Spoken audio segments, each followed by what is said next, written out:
Well, United Nations officials say the UN mission in South Sudan, the African Union and the Intergovernmental Authority on Development regional bloc are engaging in shuttle diplomacy to prevent the country from relapsing into civil war.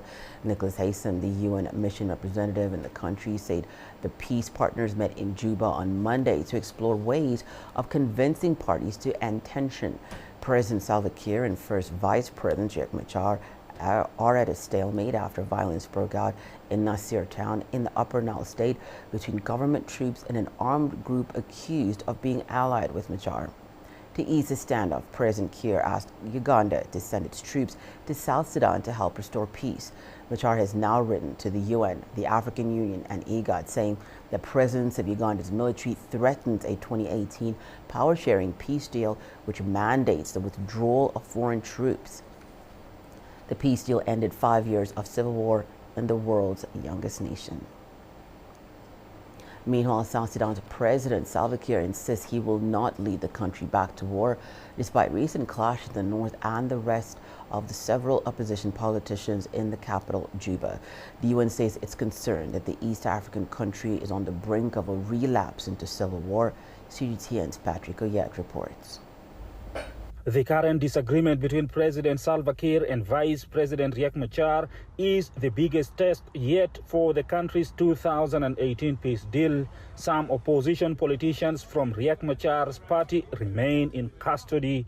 The government Air Force has carried out several air raids in Nasir following the overrunning of a garrison for government troops in the area by the White Army. The White Army are armed civilians who fought for Riek Machar between 2013 and 2018. South Sudan's government has brought in Uganda People's Defense Force, or UPDF, to help. The UPDF that arrive here in Juba are support units and technical units.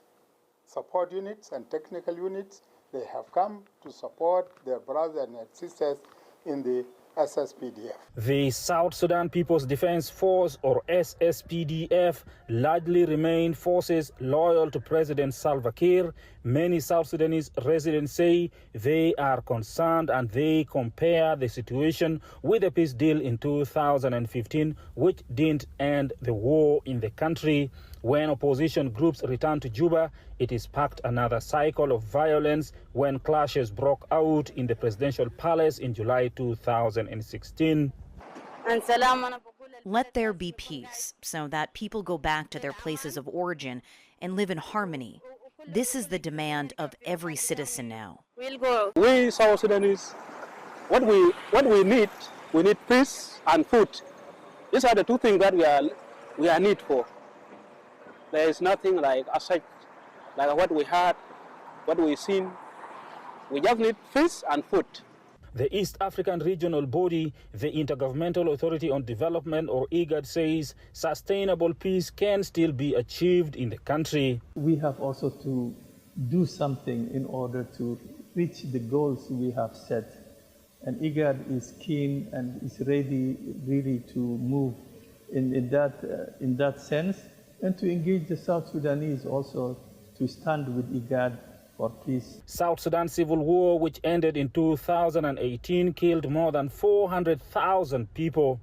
The war also forced more than 2.5 million South Sudanese nationals to become refugees in neighboring countries. Patrick Oyet, CGTN, Juba, South Sudan. The unrest in South Sudan stems from political disputes between President Salva Kiir and First Vice President Riek Machar. They've been involved in a fragile power-sharing government since 2018. CGTN's Enoch Sequoia explains. The world's youngest nation, South Sudan, once again finds itself on the edge of conflict. A hard-fought and fragile peace agreement over 6 years ago is unraveling amid political infighting, armed clashes, and rising insecurity. At the center of the friction, the two old rivals, Kiir and Machar. The 2018 pact ended a brutal 5-year civil war that claimed nearly 400,000 lives.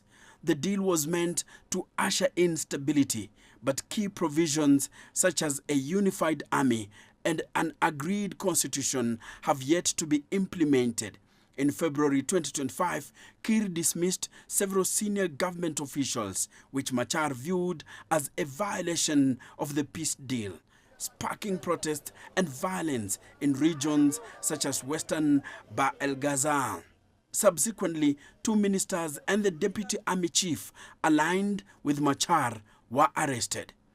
As political tensions grew, violence erupted in some areas like Nasir town in Upper Nile, following Kiir's order for the redeployment of forces in the area.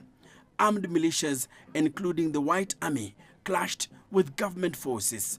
A UN helicopter attempting to rescue soldiers was attacked, leaving a UN crew member and a South Sudanese general dead. The attack on the aircraft is a stark reminder of South Sudan's volatility. The U.S. Embassy in South Sudan has since ordered the departure of non-emergency government employees from the country. The crisis has drawn regional intervention, with the Intergovernmental Authority on Development, IGAD, convening a summit to discuss the latest developments. Uganda, a key IGAD member and a Kiir ally, deployed special forces to Juba. In a post on the X platform, Ugandan Army Chief Muhoozi Kainerugaba warned, "We, the Ugandan military, UPDF, only recognize one president of South Sudan, Salva Kiir. Any move against him is a declaration of war against Uganda." Some say Uganda's intervention may complicate the situation. While it may stabilize Juba, it could also escalate tensions with opposition forces.